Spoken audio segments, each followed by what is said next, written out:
பொதுவாக ரஜினி படத்தில் பஞ்ச் டைலாக்ன்றத ரசிகர்கள் ரொம்ப எதிர்பார்க்க ஆரம்பித்த காலம் அது. அதுக்கு முன்னே பாஷா அதில் பஞ்ச் டைலாக் போட்டு பொழந்து கட்டியிருப்பார். நான் ஒரு தடவை சொன்னால் 100 தடவை சொன்ன மாதிரியா இருக்கட்டும், அல்லது அந்த படம் முழுக்கவே நிறைய பஞ்சஸ்ஸு.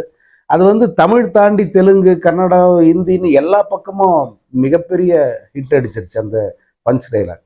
அதோட விளைவு என்னன்னா, அடுத்த ரஜினி படத்தில் அதை விட அதை தாண்டுற மாதிரி இருக்கணுன்ற எதிர்பார்ப்பு ரசிகர்களுக்கு வந்துருச்சு. ரஜினியை பொறுத்தவரைக்கும் எப்படின்னா, ரசிகர்களுடைய எதிர்பார்ப்பை ஏமாற்றக்கூடாது. முழுசா பூர்த்தி பண்றோமோ இல்லையா, அது வேற விஷயம். ஆனா அவன் எதிர்பார்க்கறத அதில் வச்சிருக்கணும். ஏதோ ஒரு வகையில் அவன் அதில் சாட்டிஸ்ஃபை ஆகிடுவான் அப்படிங்கிறது அவருடைய கருத்து. அதை வந்து அவர் பல இடங்களில் சொல்றாரு. தன் இயக்குநர்களுக்கு முக்கியமா அவர் சொல்ற அட்வைஸே வந்து அதுதான். அப்படித்தான் ரவிக்குமாருக்கும் சொல்லியிருந்தார். இதுக்கு முந்தின படம் இப்படி பெரிய தாறுமாறு ஹிட்டு.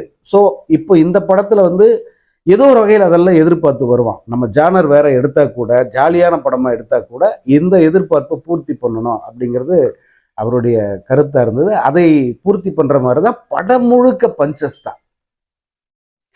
அதாவது அந்த நான் எப்போ வருவேன், நான் எப்போ வருவேன், எங்கே வருவேன் அது தெரியாது, நான் வர வேண்டிய நேரத்தில் கரெக்டாக வருவேன்னு சொன்ன அந்த டைலாக் ஆகட்டும், அல்லது அந்த ஸ்டேஜ் பர்ஃபார்மன்ஸ்லேயே ரஜினி நிறைய பஞ்சஸ் சொல்லிப்பார். கிடைக்காம இருக்கிறது கிடைக்காது அப்படிங்கிறது, அந்த எச்சச்சா அப்படின்னு வர அதுவே ஒரு பஞ்சு.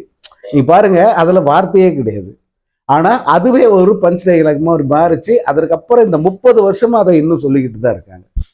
தென் அந்த படத்துலேயே அந்த அந்த ரேஸ் ஒன்று நடக்கும். முதல் காட்சியிலேயே பஸ்ஸுக்கும் குதிரை வண்டிக்கு ரேஸு. யோசிச்சு பாருங்க, பஸ்ஸுக்கும் குதிரை வண்டிக்கும் ரேஸு. அதில் வந்து அவர் ஜெயிப்பார். ஆனால் அது நம்புற மாதிரி எடுத்திருப்பாங்க அந்த காட்சியை. இப்படி தான் பல காட்சிகள்.